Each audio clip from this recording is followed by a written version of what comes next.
Sepsis can plain and simply be described in one word: deadly. Sepsis, where the body's response to infection further injures tissues and organs, is the number one killer in hospitals. 1.6 million diagnoses per year at a death rate of 40% and a resultant significant increase in hospitalization.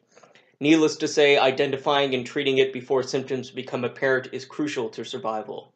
In addition, sepsis has huge financial ramifications. Early detection of sepsis can cost approximately $3,000.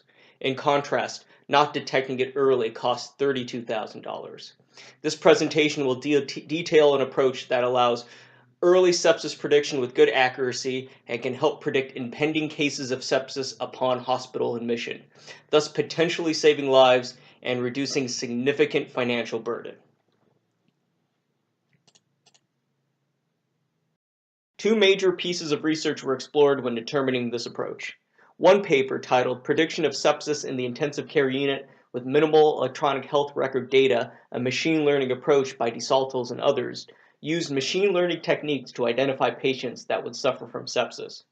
The most important paper we looked at is "Unfolding Physiological State, Mortality Modeling in Electronic Units" by Gasami and others. This basically predicted mortality based on physician notes 30 days to 1 year post-discharge. Our approach is basically Gasami's method of using physician's notes with unsupervised learning to predict whether a patient within Mimic3 data will later be diagnosed with sepsis. This approach is broken down into 5 steps. For step 1, using Mimic3's information and big data technologies of Yarn and Spark, we perform latent directly allocation, or LDA, to generate topics. Spark, scheduled through Yarn, is used to gather information in a distributed manner, as our approach is meant for large data that can encompass multi-node storage. LDA topics are, in essence, a collection of words that are representative of a document, meaning that the words are unique to a physician's notes. In step 2, the top topics are identified for each document and are used for features for machine learning. In step 3, K-means, an unsupervised learning method, is used to divide the patients into 2 different clusters. The hypothesis is that clusters will map to future sepsis and non-sepsis suffering patients. This leads to step 4, which classifies patients into sepsis and non-sepsis patients so that we can compare those with the K-means cluster. While there are many ways to go about sepsis labeling, a simplistic approach of identifying select sepsis patients is through ICD codes.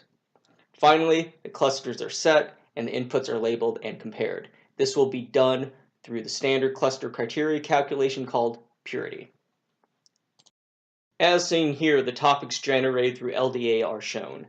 In addition, word clouds describing 2 topics in particular are shown, specifically topic 13 and topic 8. It is quite clear looking at the word cloud that there are unique and clear descriptions that identify a patient's condition.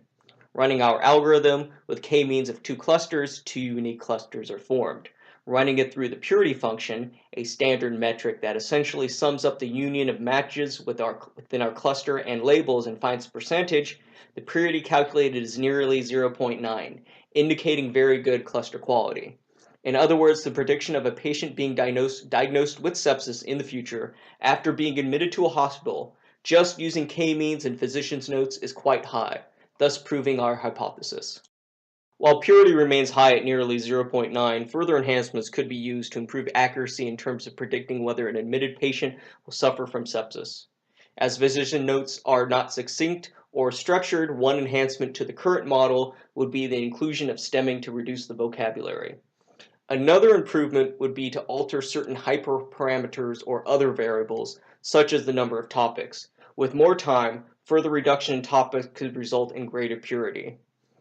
One key improvement would be the inclusion of other available information from Mimic3, such as ICD codes, admissions dates, medications, and so forth.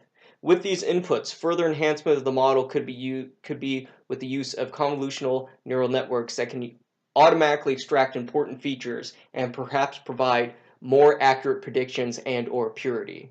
In other words, while the purity of prediction is quite accurate, there could be further improvements as time goes on, saving both money and lives.